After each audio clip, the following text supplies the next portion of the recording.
अस्सलाम वालेकुम नाज़रीन, चैनल 51 की स्क्रीन पर आप देख रहे हैं एहसन वाहिद को। जब से ये पॉलिटिकल सिचुएशन चेंज हुई है तो पूरे पाकिस्तान की नजरें जो हैं वो इलेक्शन कमीशन पर टिक गई हैं, क्योंकि इलेक्शन कमीशन ने इंतखाबात करवाने हैं। दोनों बड़ी जमातें जो हैं वो इंतखाबात का मुतालबा कर रही हैं। दोनों बड़ी जमातों से मुराद हुकूमत और अपोजिशन है। हुकूमत जब अपोजिशन में थी, जब इमरान खान साहब वजीर आजम पाकिस्तान थे, तो इनका भी यही मुतालबा था कि इमरान खान साहब असेंबलियां तोड़ें, वजीर आजम की सीट से रिजाइन करें और नए इलेक्शन करवाएं। अब जब तहरीक अदम एतमाद कामयाब हो गई, इमरान खान साहब वजीर आजम नहीं रहे, नए वजीर आजम या शहबाज शरीफ साहब मुंतखब हो गए, अपोजिशन जो थी वो हुकूमत में आ गई। तहरीक इंसाफ ने अपनी सीटों से जो है वो रिजाइन दे दिया, पार्लियामेंट को छोड़ दिया और सड़कों पर आ गई है, एहतजाज का सिलसिला शुरू कर दिया है। तो अब तहरीक इंसाफ का भी यही मुतालबा है कि नए इलेक्शन करवाए जाए। इससे पहले जब डिप्टी स्पीकर कासिम सूरी ने रूलिंग दे दी थी तहरीक अदम एतमाद को मुकम्मल तौर पर मुस्तरद करने की और उसे गैर आईनी करार दे दिया था, तो उसके हवाले से भी इलेक्शन कमीशन के जो तर्जमान है उनको तलब किया गया था सुप्रीम कोर्ट में, जहां उनसे पूछा गया था कि आप कितने अरसे में नए इलेक्शन करवा सकते हैं। जहां पर इलेक्शन कमीशन के जो तर्जमान थे उन्होंने कहा था कि अभी हमने हल्का बंदियां नहीं की, जिसकी वजह से हम जो है 3 माह में इलेक्शन कमीशन नहीं करवा सकते। हालांकि आइन के मुताबिक इलेक्शन कमीशन को 3 माह में हर वक्त जो है वो तैयार रहना चाहिए कि कभी भी उनको जब भी कहा जाए कि आप इलेक्शन करवाएं तो वो विद इन नेक्स्ट 3 मंथ जो है वो इलेक्शन करवा दें। अब जो है इलेक्शन कमीशन इस हवाले से क्या करने जा रहा है, हल्का बंदियों का काम कहां तक पहुंचा है, ये सारी डिटेल्स जो है वो आज मैं आपसे डिस्कस करूंगा। इसके अलावा पीटीआई ने एक बड़ा इंतहाई इकदाम उठाया है और इस्लामाबाद हाई कोर्ट से राब्ता कर लिया है। वो इंतहाई इकदाम क्या है उसके हवाले से भी बात करेंगे। पहले इलेक्शन कमीशन पर बात करते हैं। इलेक्शन कमीशन ने 9 और 10 अप्रैल की जो रात है वो बड़ी ही पाकिस्तान की तारीख की अहम रात थी। उस रात में एक मुंतखब हुकूमत को गिराया गया और एक नई हुकूमत जो है वो कायम हुई। एक मुंतखब वजीर आजम को घर भेज दिया गया और एक नए वजीर आजम का इंतखाब कर लिया गया। उसी रात जो है पाकिस्तान की तारीख में पहली बार किसी वजीर आजम के खिलाफ तहरीक अदम एतमाद जो है वो कामयाब हुई थी। 9 और 10 अप्रैल के बाद 11 अप्रैल को इलेक्शन कमीशन जो है वो अपना काम आगाज करता है, यानी कि हल्का बंदियों पर काम शुरू कर देता है और ये काम जो है वो 3 अगस्त तक मुसलसल जारी रहना है। अब इस काम में क्या क्या मराइल है ये मैं आपको बताता हूं।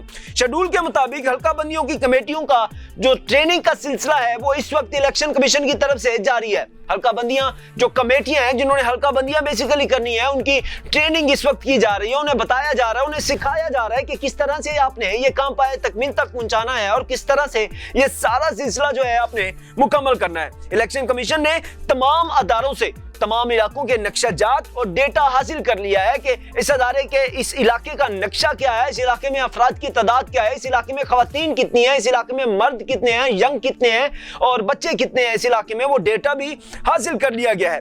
जिसके मुताबिक इब्तदाई जो हल्का बंदियां हैं वो 24 मई तक मुकम्मल हो जाएंगी। 24 मई तक जितनी भी पाकिस्तान है, वो बेशक चारों सूबों हैं, वो पंजाब है, बलोचिस्तान है, केपीके है या फिर जो है वो सिंध है या इस्लामाबाद है, इसकी हल्का बंदियां जो है इब्तदाई तौर पर 24 मई तक जो है वो मुकम्मल हो जाएगी और इनकी जो आशात है वो 28 मई को की जाएगी।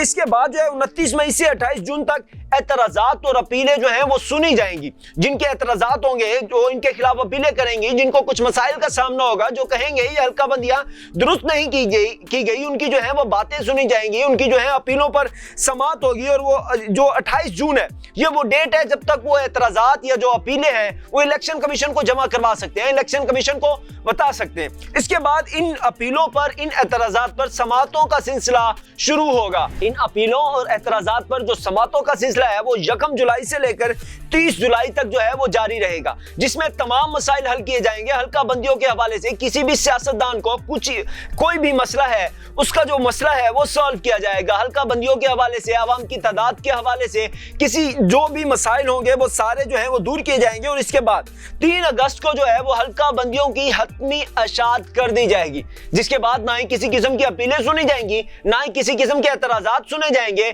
ये हल्का बंदियां होंगी और इन्हीं हल्का बंदियों के तहत जो है वो पाकिस्तान में नए इलेक्शन होंगे। वो इलेक्शन होंगे जिनका मुतालबा इस वक्त हर शख्स कर रहा है और हर शख्स का यही कहना है कि अगर पाकिस्तान को इस सियासी बहरान से बचाना है, अगर पाकिस्तान को अनारकी से बचाना है, तो आपको जल्द अज जल्द जो है वो इंतखाबात की तरफ जाना होगा। अब नाज़रीन यहाँ पर ट्विस्ट आता है, कहने वाले ये बात कहते हैं कि मियां मोहम्मद शहबाज शरीफ साहब से अक्टूबर तक का वादा किया गया है कि आपको अक्टूबर तक जो है वो वजीर आजम रखा जाएगा। मुबैना तौर पर ये खबरें जो हैं वो सरगर्म हैं वफाकी दारुल हुकूमत में।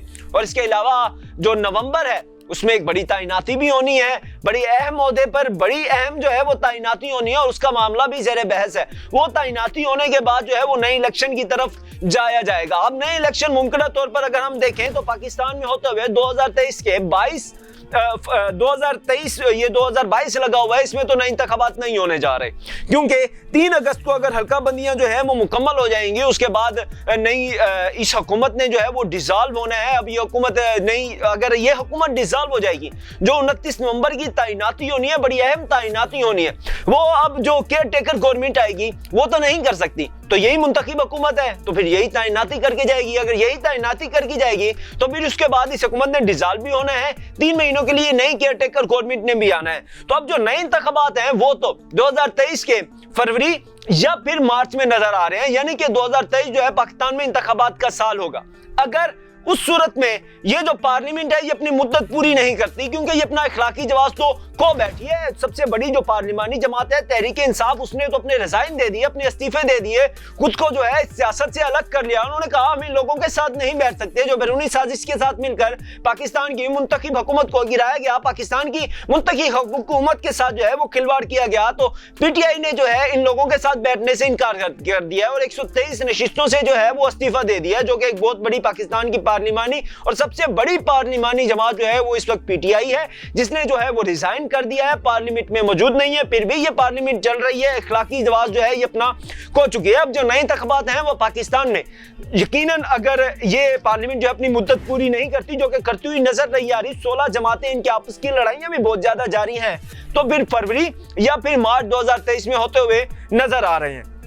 اب جو پی ٹی آئی کی جانب سے انتہائی اقدام اٹھایا گیا ہے اور اسلام آباد ہائی کورٹ سے رابطہ کر دیا گیا. اسلام آباد ہائی کورٹ میں ایک درخواست دائر کر دی گئی ہے. پی ٹی آئی کے جو رہنما ہے عامر محمود کیانی, انہوں نے ایڈوکیٹ انور منصور اور شاہ خاور کے ذریعے ایک درخواست جو ہے وہ دائر کی ہے, جس میں 17 پارٹیوں کو فریق بنایا گیا ہے. ان پارٹیوں میں مسلم لیگ نون, پاکستان پیپلز پارٹی, مولانا فضل الرحمان صاحب کی جماعت, جمعیت Ulema Islam, be N P, باپ پارٹی, ایم کیو ایم, اور اس کے علاوہ اور بھی جتنی اہم پارٹیاں ہیں جو کہ اس اتحاد کا بھی حصہ ہیں پی ڈی ایم کا, ان سب کو فریق بنایا گیا ہے. اسلام آباد ہائی کورٹ سے استدعا کی گئی ہے کہ الیکشن کمیشن کو احکامات جاری کیے جائیں کہ وہ ان تمام جماعتوں کے جو فنڈنگ ہے اس کا بھی جائزہ لے.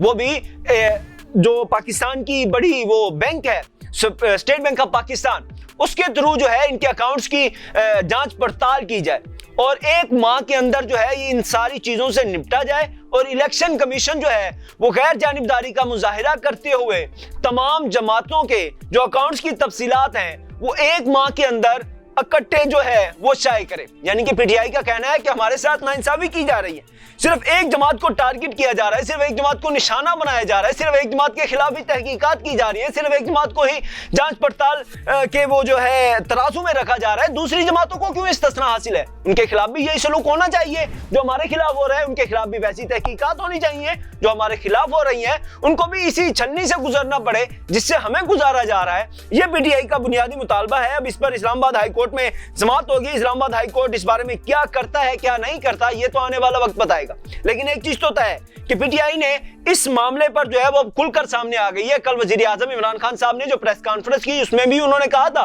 کہ الیکشن کمیشن کے جو اس وقت چیئرمین ہے سکندر سلطان راجہ, انہیں جو ہے اپنے عہدے سے مستعفی ہونا چاہیے. وہ جانبداری کا مظاہرہ کر رہے ہیں, حالانکہ انہیں غیر جانبدار ہونا چاہیے تھا, اور ایک ایسا الیکشن کمیشن کا جو سربراہ ہے وہ تعینات کیا جائے جو کہ غیر جانبداری کا مظاہرہ کرتے ہوئے تمام سیاسی جماعتوں کو ایک ہی چھلنی سے گزارے اور اس کے مطابق جو ہے وہ فیصلہ دے.